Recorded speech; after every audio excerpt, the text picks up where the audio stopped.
Hello and welcome to another video for Cryptowriter, where we go and talk to some of the most interesting people in the world. Now, today's guest is not necessarily in crypto, but boys, oh boys, he's going to be there soon. And this project is amazing.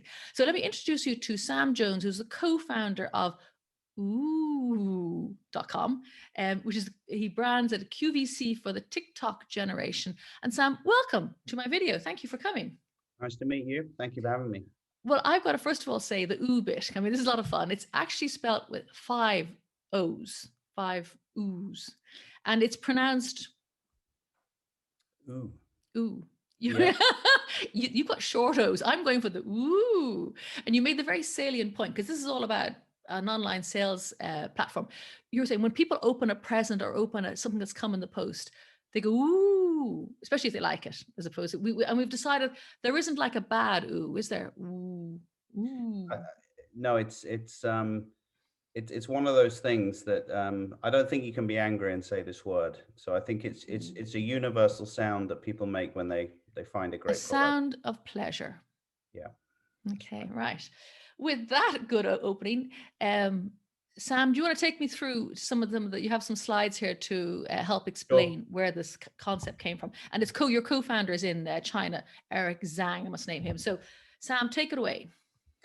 Yeah. So we're in the entertainment commerce space, which is actually quite developed in China. It's not really here yet, but um, I'll explain to you like the 5 reasons why we started the business. Firstly, Facebook are overpriced. You know, it's a 600 or $700 billion business, and they charge companies a lot of money to find new customers, and they do it very well, but it's expensive. And attention is the most expensive commodity in the world right now. And rather than keep feeding Mark Zuckerberg or Google, what the Chinese have developed in the last 5 years is something called social commerce. And what this means is businesses reward not advertising networks, but they reward the community for growing the community. So if for example, you were to buy an iPhone on on an app called PDD in China, you could buy one for $1,000, or you could join with a friend and you could both buy for $900. So what they've done there is they've said the cost to acquire a customer is approximately $100, but if you bring your friend to the platform, we'll take money off for both of you. And As in, take money discounted rather than take more discount money. money. Yeah, Yeah, they call it team buy. team So buy. if you buy as a team, the price drops. And and that's a very simple example I've given you, but this concept has grown incredibly quick in China. And PDD is now today a $200 billion company after 5 years of trading. So we wanted to pay close attention to this first part, which is social commerce. How do you not buy adverts but grow very quickly? And China leads in this space, and China generally leads in mobile for consumer applications within commerce. Secondly, Amazon is obviously a great company, but it's not lost on me that Bezos quit in the last month or so, and I think he's pretty much figured out logistics for the planet.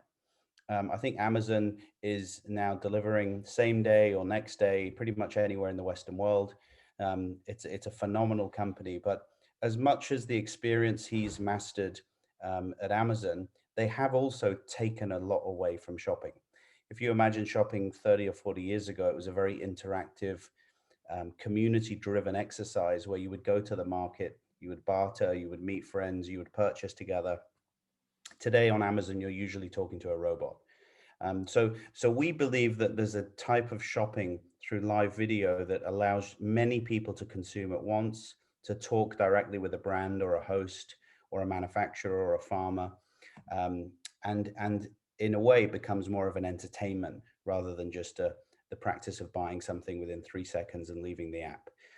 And you'll see in our app, there's quite a lot of gaming features in the app.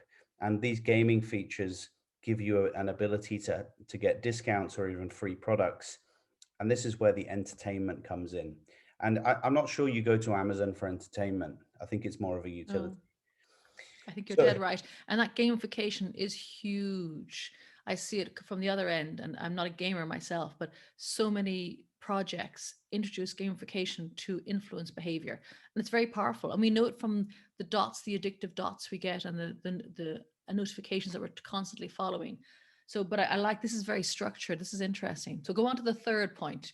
Yeah, the third one, and by the way, we launched a game last week on Thursday, which is like a Tetris type game called Watermelon. It's called Melon Madness, and the top 100 scores a day win free products on our platform, and it's You're explosive. speaking to an ex Tetris head. Okay. Oh my goodness, I spent hours on that game, so much so I haven't gamed since. I'm gonna send you something today. Try to play it. If you're any good, you'll win free products on Oo. But the reason the game is important in our world is to get more lives in the game, you have to share the game with friends. So again, we're cutting out the ad network for the benefit of the user. The third thing is, I think the next billion-dollar brand is actually going to be a person, not the next Nike. And I think as the world has got smaller and manufacturers in China and other countries have become better at marketing their services, connecting a great supplier with a large influencer is a huge threat to established brands. So the Kardashians are a great example of moving from being in advertising campaigns to actually owning their own brand. And I think as influencers transition to become retailers, they command transparency of sales, they command commission systems. And this is very much what we've built, a platform to allow people to become retailers in their own right. Fourthly, my co-founder Eric was previously with TikTok, and previously before that with Musical.ly, which became TikTok through an acquisition by ByteDance. And I think TikTok really has replaced the television for the youth of today. 1 billion videos are generated a day, and I think thinking that teenagers are going to suddenly start watching EastEnders and Coronation Street is a dream. These people consume media through platforms like TikTok now. And the design of our application and the recommendation engines we use are very much based on the premise of TikTok, which is obviously all mobile and a very, very smart format of communication. And number 5, China's live stream economy is now nearly a $200 billion business. So this is QVC on steroids, where anybody can broadcast live and share products. And I'll come on to that in a minute. So these are all the reasons we started this business, and it's already very advanced in China. And we wanted to be the first mover in the West of this type of commerce. And of course, in March last year, just after we kicked off, the whole retail industry fully collapsed. And I think retail has been on a downward spiral for maybe 10 years, but this was the final kind of kick in the teeth for retail. And it became apparent to us that we would never get a better opportunity than right now to help people sell in a different way and to give consumers a different way of buying as well. So in China, live stream as a profession is already seen as a career path by the government.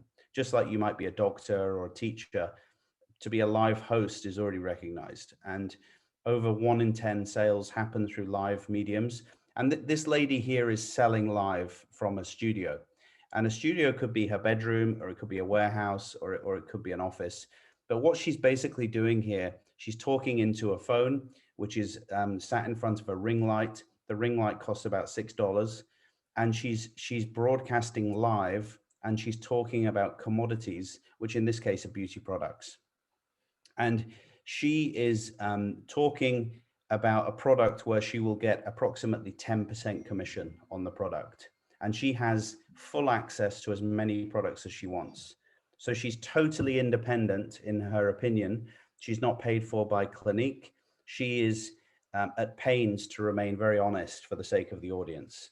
And as people talk to her, they can ask questions about the product. They can join her on a split screen during the live show.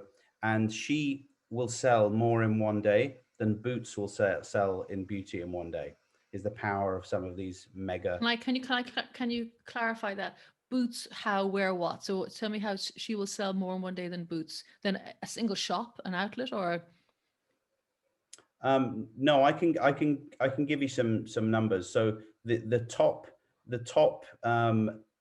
influencers, including Austin Lee, in China are responsible for billions of dollars of sales. So a key opinion leader or influencer who previously worked on a beauty counter a few years ago are now the most prominent key opinion leaders in this format of selling, and they're driving billions of dollars of sales. So when you mentioned earlier that this is a career, it's recognized by the Chinese government. So this person, I often feel worried for people who are trying to sell, directly. It's kind of tough. But this lady, for example, whom I don't recognize, maybe she's well known, she could actually make a proper salary from this. This is not just what you do in your hours that you don't have after hours. Yeah, I mean, this is a full on career. So you can go to university and study how to become a live host. You can receive training and products and equipment.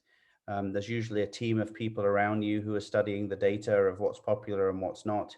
But no, this is, the Chinese are the most efficient of all nationalities in business, and they've actually taken this type of commerce. If I load an app right now, which you should look at, called PDD, I can go in live right now and look at what they're selling, and it will be merchants from all different types of industry selling live. Here we go. So this person here is selling stones, rare stones, Precious stones, precious stones, not paving. possibly precious, possibly not. This person's selling food. Okay. And this is the norm now. This is how people are shopping. It's not, as you say, Amazon's transactional. This is Look at this one. entertainment. They're selling turtles. For pets or eating? I think probably eating in this case. Oh dear. These selling puppies. I'm hoping for pets. So this is how people transact now, and toys straight from a teddy bear shop. Oh, okay. Yeah, I like that one. So it's basically saying, if you imagine QVC 30 years ago, I mean, to be honest, QVC hasn't really upgraded in 30 years, in my opinion. No. Like it's still a television set with a couple of actors sat there telling you every product you see is great. And the next generation of that is an influencer of some kind talking about a product. But where it goes to after that, the final stage, is a manufacturer or a merchant making the content themselves.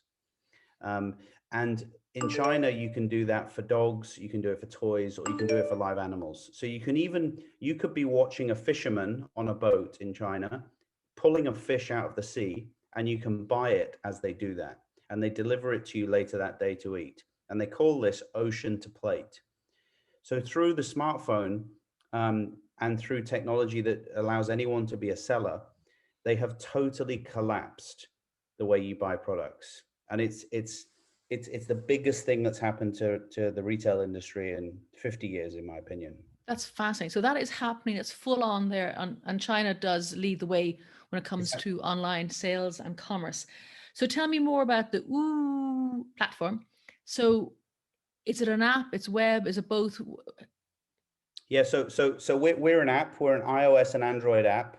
It's live in the UK already. We've had about 200,000 installs, and we call it a network of channels starring real people, where everything you see is shoppable. So if you look at this screen on the right, this is Flo, who previously was a relatively small influencer on TikTok. She is now a creator on our platform. She's a makeup artist. And she's worked with us for the last 7 or 8 months. What she's doing here is talking live, and you'll see there's lots of conversation going on as she talks. There's also a product in the bottom right hand corner that at any point you can click on and purchase, and then there's a basket down below that which is 4 other products which she'll be talking about throughout the show. It's very common to have 100 products in a show, and for a show to last a couple of hours. Or sometimes a show will be very short with just one product. And so our people are watching this instead of, as you say, watching EastEnders. Now, to my mind, that's no great loss. I'm not a fan of the soaps, but even still, so it's not, people are not watching television anymore. They're watching TikTok, and this is shoppable TikTok. Yeah, this is I think one of the taglines we use is best connected. So we're trying to give you direct access through live video to some of the best sellers in the world. And for us, a bestseller could be a warehouse full of inventory in the UK, like a wholesaler, where you can get the best pricing. Or it could be a brand which is launching a new product, and we're giving you direct access to the founder of that brand who can tell you the story of their new innovation. Or it could be a manufacturer in China who's literally just something's just come straight off the conveyor belt. So we think if you give access to these type of people directly, it is very entertaining and there's a good deal for them. I think when it becomes not entertaining is when you're in WH Smith's, charging someone too much, selling a boring product. So we're at pains to make sure that we're connecting you to the as close to the source as possible. And we launched the company in a couple of different categories. So we launched in A cosmetics. couple. I was laughing when I saw the list. I said, "That's like the alphabet. It's teaching everybody." So tell me, Yeah. which ones are doing the best, or what's the thinking behind them? Well, we launched in cosmetics, and Big, yeah. it's cosmetics is interesting because it's very demonstrable. It is the returns are quite low, and there's lots of new brands always coming through. So we launched in cosmetics, and we acquired the name Cosmetics TV because we wanted to have some legitimacy around it. And then we went into perfume. I think perfume is important because any department store on the planet, they use cosmetics and perfume to drag you in. I know the difference though in a store is that we don't have smell-o-vision yet. No, well, that's why we're reliant on, the thing is though, for a lot of the big brands, a lot of women in particular, they know the smell of, they know what they like. I mean, I look at the data every day and people want the same perfumes over and over and over again, whether it's Chanel or, Gucci Bamboo or whatever they're into. It's a small list that we see at the top of the demand list. So, but yeah, then we had sneaker TV, handbags TV, and we very deliberately went out for tribes of people, where there was like a real passion for a product. So cycling, there's a tribe. Mm. Shoes, I think women talk about shoes, a lot if they're into it. Toys, there's a tribe of kids that like watching unboxing of toys. Electronics, you get electronic heads. So we picked these kind of core categories, and this is the way I sort of think about them. Firstly, if you look in the middle, we have this core commerce. These are all like major categories where our role is bringing you access to warehouses, manufacturers, and founders in these categories. And the big five are fashion, cosmetics, toys, drinks, and electronics. So drinks is super important because it's going to be vineyards or whiskey distilleries direct. So actually taking you to the vineyard and you speaking to the producer of the wine that you love. Um, and in this kind of core commerce, all of the things in here are shoppable, whether it's jewelry, TV, cyclist TV. But up at the You've top, actually, I'm sorry, you've actually merged product placement and television. That's how you get some of the more some commercial public productions, and they've paid. You can see the different products that have been placed. Now it's like saying, "Oh, I see a Coke there. I want to buy it," and you buy yes, it. yes. Exactly. So Clever. what we're trying to do is, we're trying to create fun content, that is not scripted, uh, marketed to specific tribes of people, where if they want to buy the product, they just click a button on the screen. So it is product placement, but in a kind of natural way. But up at the top, you'll see we've got some other channels. One of them is called Busking TV. And this is where we've lent our technology platform to, let's say, entertainers. So our platform is basically interactive live shows where you can purchase or engage with the person who's live. So we launched something called Busking TV for artists, singers who've maybe had a tough year, and they can come on our platform 24/7 and sing live. And the audience can send them a tip of £1, £2, £5 in real time. And we've also got that for stand-up TV, which is comedy. and Book TV, which is where authors and writers can talk about the book they've written. So this pile at the top, I call it kind of entertainment or growth, because we're really trying to just get eyeballs into the application. And we will launch probably the biggest one of all of them, School TV. This is the most expensive domain that we own. And School TV is going to start in Oxford, where there's a few bright students. And it's going to be a platform for connecting professors, students, societies of Oxford University, but later Cambridge, Harvard, Stanford, where people can share what they've learned to other people. And if people want to give a tip or pay for it, they can. But it's essentially a platform for So sharing. this is not necessarily shoppable stuff. This is No, maybe no, this is the entertainment side of your business. Yeah. correct. Mm. But it's all in one app. So Yeah.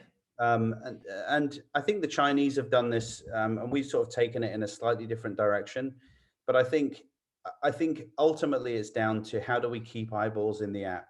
How do we reuse the technology for a myriad of different things? And you could actually make School TV linked to commerce, because you could teach people how to build a wall and then you could sell something, or you could teach people how to learn a language and you could sell them something. Um, so yeah, this is kind of what we're building at the moment.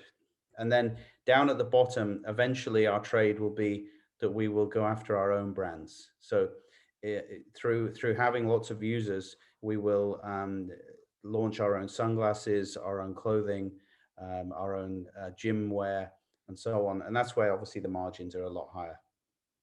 Wow. Interesting. Okay, so give me some facts and figures. You have 44 staff, you were saying. I didn't realize that. Mostly over in China. Is that for the actual tech? Are they mostly devs? Yeah, we've got 22 in China and 22 in Oxford or London. The team in China is pretty much all product and technology. You know, I think China are best at kind of R&D in this particular field. So I spent half my life in Hong Kong, and I've worked with a lot of these guys before, and I wanted to handpick a team that could move quickest and knew what they were doing. And I just don't think that team, you could have found them in the UK. Mm. So our team is there, and then over in the UK we have more of a commercial team. So working with the sellers or marketing, this kind of thing. And then we're expanding into a few other countries. So we're already in the UK, and we've just agreed to enter Brazil with one of their top 3 e-commerce companies there. So they want to use our technology. They already have the sellers. They have 4 million products. They have trucks. They have warehouses. Do the sellers have to be in those countries though? I'm in Ireland. Could I be a seller in Ireland? You could be, yeah, you could be a seller of product into the UK business. I'm not sure about getting products from Ireland to Brazil, but yeah, So they're mostly physical products that you're selling as opposed to at the digital. moment, Yeah. yeah. Mm. That's interesting. So in terms of okay, when were you founded? We are just over 12 months old. Okay. 44 staff. How are you funded? We've raised 6 million US dollars through a mixture of kind of well-known angel investors. Wow. What numbers of sellers are on your platform? We have had about 200,000 installs. We have about 15 different sellers who are very large at what they do. So they're either the biggest wholesaler in the sneaker business, or one of the biggest wholesalers in the fragrance business, or kind of domestic home products. So we've gone to people who have very, very large supply chain base, and all of their own infrastructure, warehouses, logistics. Because obviously if something sells fast here, you need a lot of be able to ship stuff out. And I know QVC, when I first began, that was the big, I forget who, it was an Irish businessman. Penny Apples is the name of his book. His name will come to me in a moment. Very well known. And he publicized his book on QVC channel. It flew out the door. He had like thousands and thousands of sales. So do people who come on here, they have to have the product, the stock to ship? Yeah, so I think as well, because it's live and because we're filming in some cases from the warehouse, we can go online and say there's only 50 of these and we can sell them really quickly. I think QVC's model is that they have a studio in Chiswick and a warehouse in Knowsley in Liverpool, and you have to send your products to them. I think that model's broken really, because you're always going to run it. It's always going to just take you time. It's too centralized. Needs to be It's too, decentralized. exactly. Yeah. So we are, what we're focused on is allowing anyone to become a seller. So you could be a market trader in Camden Market, or you could be running a business from your own bedroom, or you could be L'Oreal. How do we allow you to list your products? If you look on the right hand side, list your products as a merchant, and then either ship directly, self-service, or go through a third-party logistics company. But essentially, how do we allow you to list your commodities and allow other people to tell the story of that product through live video? Or maybe you're the person telling the story as the brand owner. um, and really, we are designing the company not to have any inventory. We're basically a showroom business. We're helping. So how, in terms of sellers who want to apply, do you have very strict criteria? How do they apply? Not really. I mean, as I say, we started off in cosmetics. We've got 100 brands on the platform. Plus we have some very large wholesalers who have a lot of inventory, in some cases, hundreds and hundreds of different brands, certainly thousands of products. If somebody rang us this morning and they said, we had a woman this morning from the US and she's into collagen powder or something, but it's a very hot trending product. She's the founder of it. We can get her live within 24 hours. That she's making live content, and we're sending her orders to ship. The 15 live hosts. So do most people load up pre-recorded videos? Yeah, we started out doing short videos like TikTok, the less than 60 seconds, something like that. And then we picked the people who were the most engaging or had the most following to be trained to be live hosts. So, but even our model has evolved since we started, in that the best live hosts, in my opinion, are the people who work for the brand or work in the warehouse. And that's why we have this tagline, best connected, because you are best if you're connected directly to the turtle shop or the toy shop. You don't need middlemen in your life, all the time. And really, we think if we can train up people in the manufacturer or the warehouse to tell the story of their product, that's a much more natural way to sell. And the benefit being, just price. You're cutting out lots of people who are taking 10 or 20%. So how does it work for the sellers? How much commission do they pay to sell across the site? We've done something really disruptive in, see if I can just show you this. So we think about, there's actually 4 groups of sellers, but wholesale. So these are like large warehouses in the UK full of product, and they're typically selling to retail. They're selling to TK Maxx, or they're selling to e-commerce companies. We're giving this group of people a chance to go direct to consumer. And sometimes they've never gone warehouse to consumer. They're not really set up for it.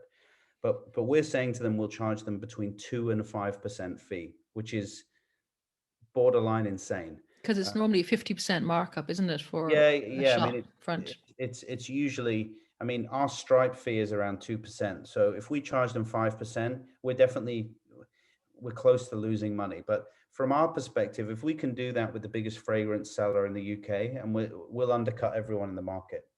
And for them, it's great because they, if the shops are closed or they're having a tough time, they can clear inventory. So this is the first thing we do. We charge next to nothing to clear warehouses. And the reason we do this is just to get people returning to the app.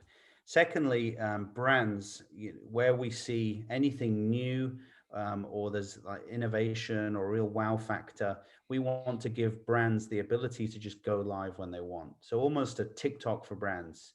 And we charge 15, 20% for them to do the drop ship. And thirdly, China, giving a factory or a manufacturer the chance to broadcast live from China. We'll go after the very, very best sellers, like the top one. How will you ship from there now? Say, I mean, it's great. Everybody thinks you can access something in China, but how will they ship to the UK? you know, Individually, it's small pieces. It's not. yeah, I mean, you can in the last. They're not going on the Ever Given, are they? Hopefully not. I The think you Suez have to. Canal one. Yeah, you have to pick products which. I mean, it's very. I mean, Wish were very good at the Yes. kind of sub $10 category, but for example, we're working with the most successful seller of shoes in China on live platforms, and their price point's £30, something like that. So the shipping fee isn't too disruptive to that price point. If you're selling things under $10, it gets complicated, Mm. and I think we'll get more complicated as tariffs go up. Wow. So that's a world domination happening already in China. You're bringing it out English speaking, looking at the English. Well, mind you, have Brazil there as a second market. Why did you choose Brazil? We chose Brazil because the CEO of a company in Brazil, who's like top 3 in terms of e-commerce, they saw the software, and I think large commerce companies are terrified of TikTok, Facebook, Shopify coming to eat their lunch, and I think they should be, because all of these companies are going to have shopping in their surface. So they wanted to take our app and our R&D and almost our DNA and speed. You know, for a lot of these big commerce companies, they can't develop in-house at speed. So they want to do a JV, launch in Brazil, and they've got 67,000 sellers, 4 million products. So for us, it was a no-brainer. No-brainer. It's a ready-made track. Well, that's very cool. Okay, so you're going a year. You've 44 people. You've got a good bankroll. Where do you think you're going to be in, like, a year, 5 years? What are the milestones that you're looking at? Well, I mean, going back full circle, I mean, the thing that kills most companies from truly growing, like truly becoming a cross-border platform, is whether or not they can access large marketing spend. You know, if you look at, Google or Wish or any of these, that you have to have huge reserves to grow. And our focus really is on how do we build gamification into our app. So we've launched a very important game last week called Melon Madness, which you're going to be hooked to all afternoon. Just what I don't need. Thank And you. but we've got many other games coming. We've got a game coming in 10 days, it's called the Tree in the app. And basically, if you go into the app every day and you add some water to a little graphic, which is a tree, you slowly see oranges growing on the tree. And if you do that 10 or 12 days on the run, then it's ready to make fruit juice. And if you make the juice because you return to the app every day, we'll actually send you a carton of orange juice, real orange juice. So I'm hooked already, and yeah, I'm only yeah. listening to you. So I What think, about planting trees? Could you do something about planting trees? yeah, we could. I mean, we could easily do a deal with the folks that take care of that, and we can reward people coming back into the app. And I mean, there's tons of stuff like this. So we've got Melon Madness, and then we've got probably 3 or 4 games coming in the next month. And Question for you, beg your pardon, sorry. With the Melon Madness and the tree, the orange tree, how do you monetize that? So, I'm playing the game and then I'm getting the juice, but how do you make money from it? How do you sustain that? yeah, I'll just quickly show you Melon Madness now. So this is Melon Madness. I don't know if you can see it, but Yeah. I just like Oh, yes. Tetris. Yeah. You're Yeah. dropping the fruit down here. Yeah. Now, the goal of the game is if you combine 2 fruits together, it will turn into a bigger fruit. See that? Just Ah, turn into a yes. Yeah. kiwi. Now, Yeah. the objective of this game is to reach the watermelon. Like if you get 10 fruits to combine it, the biggest of all the fruits, the watermelon. So at the end of every day, at 11 p.m. every day, all the thousands of people that have played, we give the top 100 a prize. And the top one today is getting £100 or 50 pounds to spend in the app. So for somebody, they're not going to leave their sofa today. They're going to play Melon Madness all day long, and they're going to win a £50 coupon tonight, and it will allow them to buy some Gucci perfume.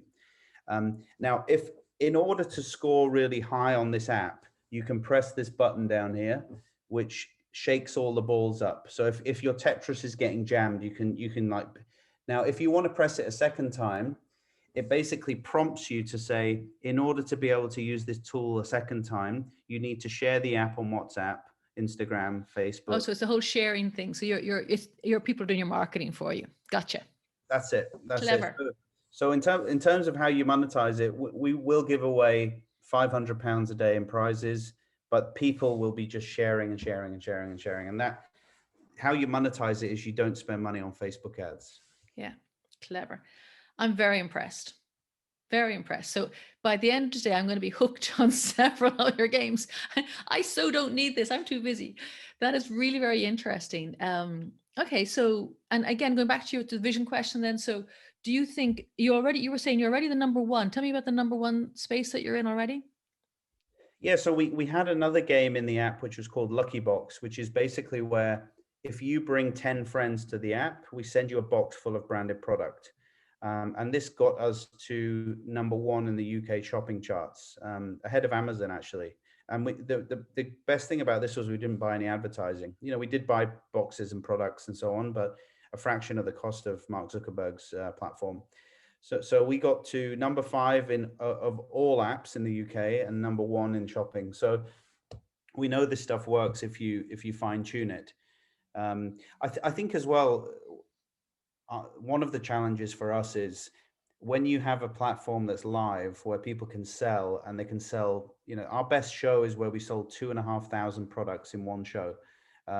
And the technology is ready to handle that level of scale. So we're thinking about obviously drinks. How do we launch a wine? How do we launch a toy drone? We've partnered with FAO Schwartz, the famous toy store in America, for Toys TV, which is, you know, a great category for this. But I think we're already thinking about, we own something called Bucket List TV, which how do we sell experiences on the app? We own Travel Agent TV, we own Estate Agent TV. So I think how do we use video to go into lots of other things? And yesterday I had a friend in Dubai saying we should become the platform for people marketing NFTs, you know, so Oh, to I'm going to show. introduce you to people. If you think this is on steroids, hit the NFT and blockchain and cryptocurrency, and it's just steroids on steroids. You'll be going, woo! We'll add some O's, yeah. Some O's, yes. I'm telling you, this is very exciting. I'm so glad we did this interview. Thank you so much. So this is going to go out on the Cryptowriter space, which is people who are big into NFTs and blockchain. So expect a lot of people reaching out to you as a result of this, because a lot of the things you're saying, by the way, are core to the blockchain cryptocurrency space, getting rid of intermediaries, rewarding people directly, talking directly. You know, advertising doesn't exist anymore. You talk from the brand to the person who's going to buy it. So a lot of the things, and also micropayments, tipping, you are just one step away from being a huge crypto company. So I'm glad I told you that first. I don't. Thank you so much indeed for your time today, Sam. It's really impressive. Ooh is amazing. We don't buy ads. And I can't wait to be addicted to your games tonight. I'm going to send you the game right now. If anyone wants to talk to me, by the way, about marketing NFTs on here, my email is super simple. It's sam, S-A-M, at oo50s.com. And I would love to figure out how we can do something. Brilliant. Thank you so much indeed. Pleasure.